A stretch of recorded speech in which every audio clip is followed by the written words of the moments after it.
नमस्कार रोज सोलापूरकर. आज खूप गडबडीत तयार झाले बघा. हा, वैष्णवी आली होती पटकन म्हणून तिनं क्लिप घेतली, नाहीतर मला क्लिप घ्यायचं पण आठवण नव्हतं बघा. काय पटकन आम्ही तयार होऊन आहे ना देवी आणायला निघालो बघा. तिथंच नरेश दादा, मी, वैष्णवी, त्यांच्यासोबत 2 ताई होते. आम्ही 5 जण. थोडंसं लेटच झालं कारण लेट झालं होतं आमच्यामुळंच. काय मग काय तेवढ्यात आम्ही अर्ध्या रस्त्यात गेलतो. मग काय तिथनं देवी येतच होती. मग आम्ही थांबलो, थोडंसं पुढे येऊन थांबलो. वैष्णवीला म्हणले उलटं बस आणि क्लिप घे जरा चांगले.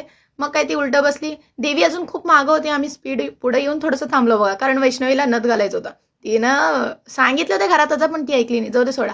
मग काय इथं ऐकली, सांगितले. मग नथ वगैरे घातले, तिला सांगितले. नथ घातल्यावर तो खूप मस्त दिसायली. तुम्ही सांगा ती कशी दिसायली. मग काय त्यानंतर चहा वगैरे पिण्यासाठी थांबलो होतो बघा इथं. मग इथं आल्यानंतर कळालं की बँजो वगैरे पण आहे. मग काय मस्त देवी पण आले बघा. तोपर्यंत इथं आम्ही निघलो बघा पटकन तिथनं. म्हणले होते वैष्णवीला क्लिप घेऊ नको, दुसऱ्यांना दे. मग काय तिने दुसऱ्यांना दिली. ते दादा होते एक, त्यांनी आमची क्लिप घेतले बघा दोघांचे. मग काय तिथून आम्ही घरच्यासाठी निघालो. मीन्स देवी स्थापना वगैरे करायचं होतं. तिथंच आम्ही नरेश दादाच्या घरी पोहोचलो. आणि हा, इथं आल्यानंतर कळालं. काय कळालं ते पार्ट 2 मध्ये बघूया.